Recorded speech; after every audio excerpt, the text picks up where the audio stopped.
Sanjay Ghodawat medical अकॅडमीचा सार्थक पाटील देशात नीटमध्ये 14वा. Paper फुटीनंतर पुन्हा झालेल्या नीट परीक्षेमध्ये सांगलीतील Sanjay Ghodawat IIT and medical अकॅडमीचा विद्यार्थी सार्थक पाटील यानं देशात 14वा क्रमांक मिळवत घवघवीत यश संपादन केलंय. या त्याच्या उत्तुंग यशाबद्दल आज संजय घोडावत अकॅडमीनं त्याचा कौतुक सोहळा साजरा केला. दरम्यान सुरुवातीला झालेल्या परीक्षेतही त्याला चांगले मार्क्स मिळाले होते, परंतु पेपर फुटीमध्ये सदर परीक्षा रद्द करण्यात आली. त्यानंतर थोडेफार डिप्रेशन आले होते, परंतु आईवडील आणि शिक्षकांच्या प्रोत्साहनामुळे मी पुन्हा चांगली उजळणी केली आणि आज देशामध्ये 14व्या रँकला आल्याचा आनंद होत असल्याची प्रतिक्रिया सार्थकनं प्रसारमाध्यमांशी बोलताना व्यक्त केली आहे. सार्थक हा लहानपणापासूनच अभ्यासू, मनमिळावू, शांत स्वभावाचा असल्यानं याच क्षेत्रामध्ये त्याचं करिअर करण्याच्या हेतूनच संजय घोडावत ऑलिम्पियाड स्कूलमध्ये ॲडमिशन घेऊन लहानपणापासून योग्य मार्गदर्शन मिळत राहिल्यानं त्यानं आजचं हे उत्तुंग यश गाठल्याचं आणि याचा आम्हाला सार्थ अभिमान असल्याचं आईवडिलांनी म्हटलं आहे.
माझं नाव सार्थक महेश पाटील.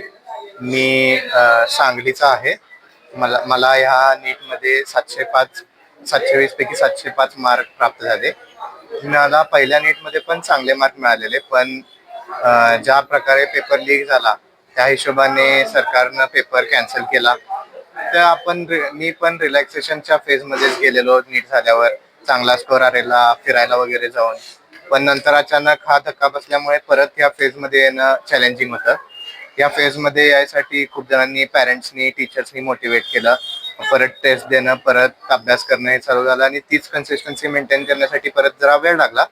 पण थोडा वेळ लागून पण ते झालं आणि शेवटी त्यामुळेच शेवटी या परीक्षेत मला यश आलं. फ्रस्ट्रेशन थोडक्यात की चांगला स्कोर आलेला, परत हे कॅन्सल झालं. खरं एका अर्थानं मोटिवेशन पण आलं की आपण बेटर करू शकतो पुढच्या ह्याच्यात. पहिल्या नीटला किती मार्क्स पडले? पहिल्या नीटला मला 720 पैकी 715 होते. 10 कमी पडले, पण रँक बेटर झालाय असं वाटतं. असा जो प्रकार झाला होता पेपर फुटीचा, त्यानंतर तुम्ही म्हणजे घरातल्यांनी तुला कसं सपोर्ट केला? घरातल्यांनी हेच सांगितलं की आता तू जास्त फ्रस्ट्रेट होऊ नको, तुला चान्स आहे परत बेटर करण्याचा, सगळा गाळ निघून जाईल त्या लीकमुळं, आणि शेवटी जे तू केलायस ते तू पुन्हा करूच शकतोस. त्यामुळे त्यांनी पण खूप मोटिवेट केलं परत देण्यासाठी. परत पहिल्यापासून स्टडी करायला सुरुवात केली? रिव्हिजन झालेलीच होती, एकदम काय पूर्णच विसरलं नव्हतं. त्यामुळं रिवाइज करणं आणि टेस्ट देणं हेच महत्वाचं होतं त्या एका महिन्याच्या पिरियडसाठी, आणि ते कन्सिस्टंटली केल्यामुळे परत फायदा झाला. मधला जो वेळ मिळाला तुम्हाला तो पुरेसा होता? पुरेसा होता. तसं एक रिव्हिजन करण्यासाठी पुरेसा होता, आणि एकच रिव्हिजन झाली तर ती चांगली झाली. त्यामुळे फायनली कॉलेजचं काय मदत केली? कॉलेजनं पण खूप मदत केली, पहिल्या वेळी पण आणि दुसऱ्या वेळी पण. टेस्ट अरेंज करणं, टीचर्सचं गायडन्स पूर्ण वेळ होतं.